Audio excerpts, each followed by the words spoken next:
For example, nandito yung poste, lababo kanal. Ito sa guhit kalang lang. Daig yung makina. Mabibili mo, sir. Kasama na yan, sir. Basic lang, sir. Pag ginagamit, sir, malayo ka sa blade. Yung nagdedemo ng panghasa at pamputol ng tiles dun sa Evangelista Street sa Mayraon. Sir, para tumikit balance, sir, mag-meet yung talas. Side by side, inaasa mo. Sir, even, sir, mahaba, malapad, sir. Yung asahin mo, sir, even yung mga gulok, samurai, pwede. Kasi pagkakarburando, babasahin mo, nagpuputik. Sometimes, nakatayo, kinakaskas. So, yung pinakakarburando, pag binasa mo yan, sir, dumulas, maaari masugata si misis. Ito, sir, papatong mo lang. Sir, pag ginagamit, sir, patulak-tulak ka lang, sir. Diba? Sir, push and pull ka lang. Basic lang, sir, pag ginagamit, sir, malayo ka sa blade. Malayo ang masugata, sir. Side by side, asahin mo. Ganun lang, sir. Kaya ko lang, sir, pinapasalit sa inyo, ma'am. Baka isipin mo, sell-stock, not sell-stock.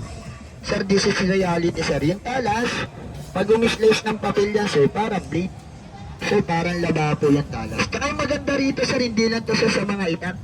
Hindi lang to sa mga kutsilyo, sir. Even po sa mga gunting, sir. Ang pag-asa ng gunting may flat, may angle. Huwag mong asahin yung flat side.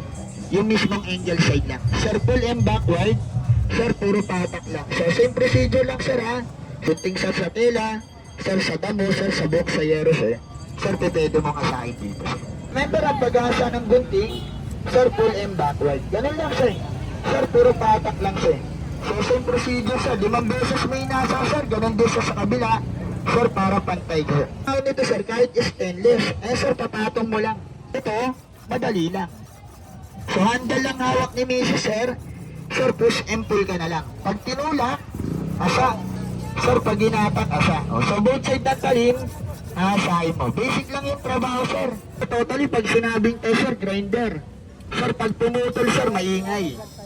Pag pumutol, mausok, may kuryente, sir. Ito, sir, totally yung trabaho nito, sir.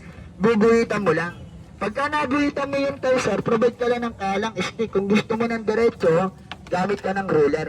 Gamit ka ng guide para diretso. Ito, buhit kalang lang, sir. Sir, tatabas ka ng tayo, sir, daig yung makina. Kasi totally, kung sa makina yan, sir, bawat dadaanan ng talim, babawasan. Ito pa. Sir, ang grinder po kasi, pagka pumutol, diretso lang. Ito, maintenance mo lang dito, sir, ha? Langis lang. Sir, for example, nandito yung tubo. Diba? For example, nandito yung poste, lababo kanal. Gagawa ka ng mga combination color sa tiles mo, even yung mga waveline. Zigzag cutting, crooked cutting, sir, not impossible. Ito, sir, buhit kalang lang. Sir, tatabas ka ng tiles, sir. Daig yung makina. Sir, direkta mong isasalpak yan, sir, yung tiles mo, without using white cement. Ganyan ka powerful. Now, ito, sir, pamputol mo ng tiles, you believe, sir, pwede rin kasi sa mga salamin. Diba? So totally, pagka sinabi salamin, diamond na. Sir, itatabi mo yung grinder. Kasi pamputol lang ng tiles yan. So bibili ka for another tool, diamond cutter. Which is ang diamond cutter, pagka ginuhitan yung salamin, kakatukin. Kailangan marunong ka. Ito, sir, basic lang yung trabaho. Sir, guhit ka lang, sir. Diba? Puputol ka ng salamin, sir, mas mabilis. Halimbawa, nabasag yung center table, dining table, aquarium mo sa bahay, magagamit mo to. Yung talas nga nito, sir, sir, kaya hindi makatok sa ribbon one time, sir, maguhitan mo yung salamin, sir, ganyan katalas yan. Yung dulo nito, sir, made of tungsten carbide yan, sir. Opo.